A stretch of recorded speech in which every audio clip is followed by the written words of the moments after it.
அநேக மிஷனரிகளுடைய காரியங்கள் என் வாழ்க்கை அதிகமாக அசைத்தது. அவங்க எல்லாம் மரிக்கிற போது கூட அவங்களுக்கு கல்லறை கூட கிடைக்கல. ரிங்கல் துபவிக்காக இருந்தாலும் சரி, அல்லது அதோனிராம் தச்சனுக்காக இருந்தாலும் சரி, அவங்க மரிக்கும் போது அவங்களுடைய உடல் சரீரம் கூட மண்ணில் புதைக்கப்பட கூட அவங்களுக்கு என்ன வாய்ப்பு இல்ல. மீன்களுக்கு இரையாக்கப்பட்டு கடலிலே அவர்கள் உடம்பு தூக்கி எறியப்பட்டது என்று வரலாற்று ஆசிரியர் சொல்றாங்க. நீங்க பழைய ஏற்பாட்டில் பாத்தீங்கன்னா,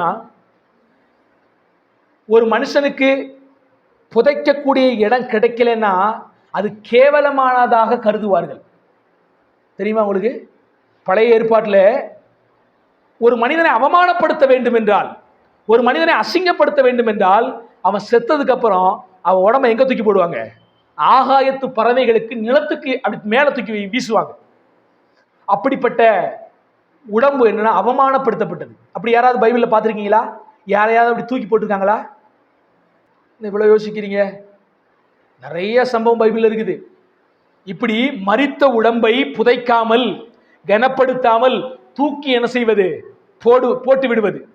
நீங்க கூட ஒரு இடத்துல வாசிக்கலாம், ஒரு 2 பேர் போய் அப்படி மரத்திலே தூக்கி போட்ட அந்த உடம்பை இறக்கி கொண்டு வந்து அடக்கம் பண்ணுவாங்க.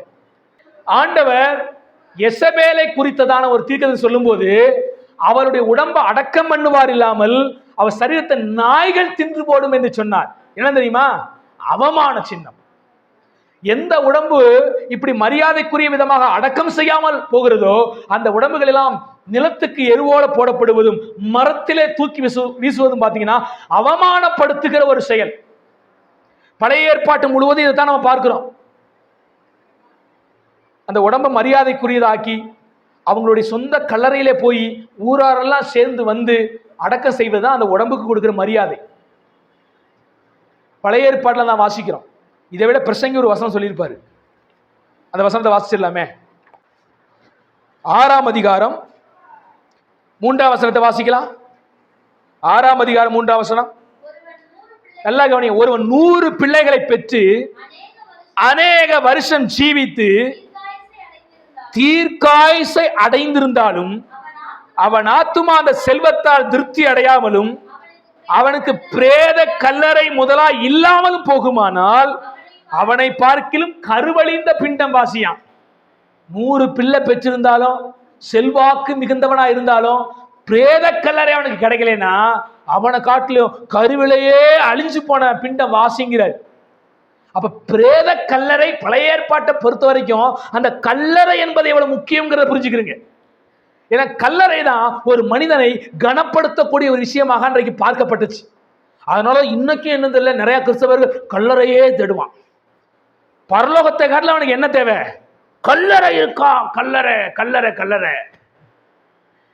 உங்க சபையில கல்லறை இருக்கா? வர்றோம். கல்லறை இல்லைன்னு என்ன பண்ண மாட்டோம். சத்தியம் நிறைய இருந்தாலும் வரமாட்டோம். கல்லறை இருந்தா வர்றோம்.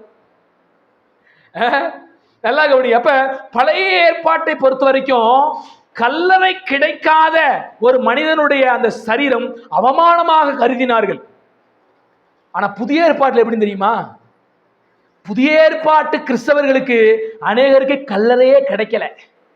அன்னைக்கு ரோம பேரரசு அநேக கிறிஸ்தவர்களை கொத்து கொத்தாக கொண்டு நிலத்திலே தூக்கி எறிந்தது. அந்த உடம்பை எல்லாம் சிலதை சிங்கங்களுக்கு இரையாக்கினது, முதலைகளுக்கு இரையாக்கினது. எரித்து என்ன செய்யாங்க? அந்த உடம்பை அசிங்கப்படுத்தினார்கள். வில்லியம் டிண்டேல் என்கிற ஒரு தேவ மனிதனை ரோமன் கத்தோலிக்க திருச்சபை என்ன செஞ்சுமா? எரித்து பின்பாக அந்த உடலை என்ன செஞ்சு தோண்டி எடுத்து அவமானப்படுத்தினது. அவரை கொண்டுட்டாங்க. புதைக்கப்பட்ட அந்த பாடிய மறுபடியும் தோண்டி எடுத்து என்ன செஞ்சு தெரியுமா? அந்த உடம்பை மறுபடியும் எரிச்சு சாம்பலாக்குனாங்க. அவமானப்படுத்துறாங்களா? இப்படி யாரு? கத்தோலிக்க சபை வில்லியம் டிண்டேல் என்கிற ஒரு தேவ மனிதருக்கு செய்த காரியம். எதுக்காக செஞ்சாங்க? இவர் மொழிபெயர்த்துட்டாரு. லத்தீன் மொழியில இருந்த வேதாகமத்தை இவர் என்ன செய்யறாரு? மற்ற மொழிகளிலேயே மொழிபெயர்க்கிறாரு. ஆங்கிலேய மொழியில மொழிபெயர்த்ததுனால அதனால இவர் என்ன செய்ய கோவப்பட்டு கொலை செஞ்சு சென்னைக்கு. அவமானம். ஒரு மனிதனுடைய சரீரத்தை அவமானப்படுத்த வேண்டும், இப்படி அவமானப்படுத்துறது. ஆனா பரிசுத்தவான்களுடைய வாழ்க்கையில் நீங்க பார்க்கும்போது பழைய ஏற்பாட்டிலே அந்த பிண்டம் தூக்கி எறியப்படுவது அவமானமாக இருந்த விஷயத்தை கிறிஸ்தவர்கள் அதை பாக்கியமாக எண்ணினார்கள். கிறிஸ்துவுக்காக தங்கள் சரீரம் இப்படி போவதை அநேக கிறிஸ்தவர்கள் பாக்கியமாக நினைச்சாங்க. முதல் நூற்றாண்டு கிறிஸ்தவர்கள் அநேகர் சிங்கங்களுக்கு இரையானார்கள்.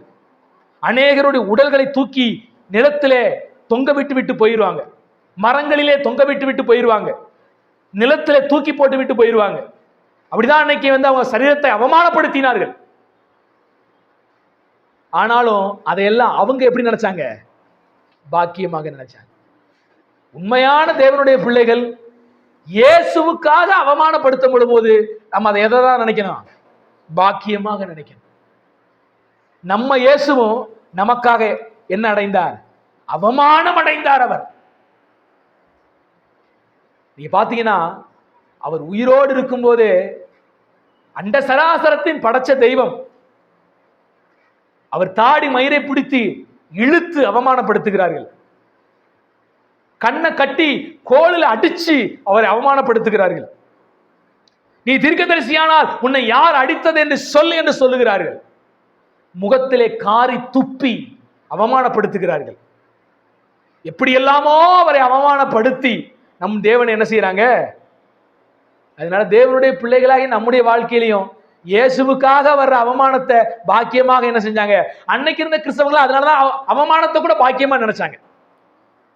கிறிஸ்துவின் மித்தம் வரும் அவமானங்களை பவுலாகட்டும் பேதுருவாகட்டும் அவர்கள் பாக்கியமாக எண்ணினார்கள். அவர்கள் கிறிஸ்துவுக்காக அடிக்கப்படுவது மாத்திரமல்ல, கொல்லப்படுவதற்கும் நான் என்ன செய்யறேன்? ஆயத்தமா இருக்கிறேன் என்று தன்னை ஒப்பு கொடுத்தார்கள் அன்றைய பரிசுத்தவான்கள் எல்லாம். அன்பான தேவனுடைய பிள்ளைகளே, நம்ம வாழ்க்கையிலும் ஒரு பேலன்ஸ்டான சத்தியத்தை என்ன செஞ்சுக்கணும்? கௌரவப்படுத்துகிறவர் தேவன் தான். அதே சமயத்தில் தேவனுக்காக நம் கௌரவத்தை இழக்கவும் என்ன செய்யணும்? அவமானம் அடையவும் ஆயத்தமாக இருக்க வேண்டும். கிறிஸ்து நமக்காக அவமானப்பட்டார். கிறிஸ்தவர்களால் நாமும் அவரை போல அவரை பின்பற்ற சிலுவையை எடுத்துக்கொண்டு தன்னைத்தானே வெறுத்து என்ன செய்யணுமா? பெரிய சத்தியம் இதெல்லாம். உண்மையான ஒரு கிறிஸ்தவர்கள் தன்னைத்தானே வெறுத்து இயேசுவை பின்பற்ற அழைக்கப்பட்டிருக்கிறோம். அப்ப நம்ம வாழ்க்கையில பல சமயங்களில் தேவன் அற்புத சுகத்தை கொடுக்க முடியும், ஆசீர்வாதங்களை தர முடியும், நம்மை கொண்டு பெரிய காரியங்களை செய்ய முடியும் என்பதுதான் உண்மைதான். ஆனா இன்னொரு பக்கம் சில நேரங்களிலே ஆண்டவர் நம்மை குறைவுபடுத்த முடியும், வியாதி படுக்கையின் மத்தியில் அனுமதிக்கவும் முடியும். நாம் கிறிஸ்துவுக்காக அவமானம் அடையவும் சில சூழ்நிலைகள் ஏற்படலாம். இந்தியாவில் தமிழ்நாட்டில் ஓரளவுக்கு நம்ம மதத்தை சுதந்திரமாக பின்பற்றக்கூடிய சூழ்நிலையில் இருக்கிற நாம் பயங்கரமாக வீராபிதேசம் பேசிவிடலாம். என் தேவன் கஷ்டங்களை அனுமதிப்பது இல்லை, என் தேவன் ஆசீர்வதிக்கிறவர், என் தேவன் காக்கிறவர் என்றெல்லாம் பேசிவிடலாம். ஆனா பக்கத்துல இப்போ ஒன்று நடந்துச்சு. எங்க ஒரு பெண்ணை கூட நிர்வாணப்படுத்தி ரோட்ல அலைய கொண்டு வந்தாங்களே, மணிப்பூர் போய் பேச முடியுமா? அங்கேயும் ஏராளமான கிறிஸ்தவர்கள் இருக்கிறார்கள். அந்த கிறிஸ்தவர்கள் துன்புறுத்தப்பட்டார்கள், அவமானப்படுத்தப்பட்டார்கள். அவர்கள் தேவாலயங்களை இடித்து, அவருடைய வீடுகளை இடித்து காடுகளிலே போய் அவர்கள் வாழ்நாளை கழிக்க வேண்டியது இருந்தது. அவர்கள் மத்தியிலே போய் இதெல்லாம் பேசிவிட முடியுமா? ஐயா, தமிழ்நாட்டில் இப்போது இருக்கிற சூழ்நிலையை பார்த்து நம்ம என்ன செஞ்சிடறோம்? நம்ம விசுவாச வாழ்க்கையை இப்படித்தான் நினைச்சுக்கிறோம். நம்ம போல இருந்த மக்கள் தான் அவங்களும் மணிப்பூர் மக்கள். திடீரென்று அவர்கள் துன்ப காலம் வந்த போது அவங்க எப்படிப்பட்ட சூழ்நிலைக்குள்ள கடந்து போனாங்க? அப்ப ஒரு பேலன்ஸ்டான சத்தியம் மட்டும்தான் எல்லா சூழ்நிலையிலுமே நம்மை கிறிஸ்துவுக்குள்ளாக விசுவாசத்தில் வாழ வைக்குமே ஒழிய, ஏசு இருப்பதால் எனக்கு ஒண்ணுமே சம்பவிக்காது அப்படி இப்படிங்கிற மாதிரி வீராபதேசம் பேசுற பிரசங்கங்கள் என்னைக்குமே எல்லா சூழ்நிலையும் என்ன செய்யாது? பாதுகாக்காது. சூழ்நிலைகள் எப்ப வேணாலும் என்ன செய்யலாம்? மாறலாம். மணிப்பூர்ல அடிச்ச புயல் இங்க அடிக்காதுன்னு சொல்ல என்ன செய்ய முடியாது. மணிப்பூர் மக்களும் ஒரு காலத்தில் அப்படிதான் அங்குள்ள பாஸ்டர்கள் சில நடத்திட்டு இருப்பான். கொஞ்ச நாள் வல்லமை அப்படி இப்படின்னு போட்டு நம்மளை யாரும் நெருங்க முடியாதுன்னு பேசிட்டுலாம் இருந்திருக்கலாம். ஒரு சூழ்நிலை வந்துச்சு அல்லவா? அருமையானவர்களே, நாமும் ஒரு பேலன்ஸ்டான சத்தியத்தை புரிந்தவர்கள் என்ன செய்யணும்? பிலடெல்பியா சபையை பார்த்து ஆண்டவர் சொல்றாரு, உனக்கு கொஞ்சம் பேலன் இருந்தும் என் நாமத்தை மறுதலியாமல் என் வசனத்தை கை கொண்டபடியினால் உனக்கு திறந்த வாசல் என்ன செய்யறேன்? வச்சிருக்கிறேன்.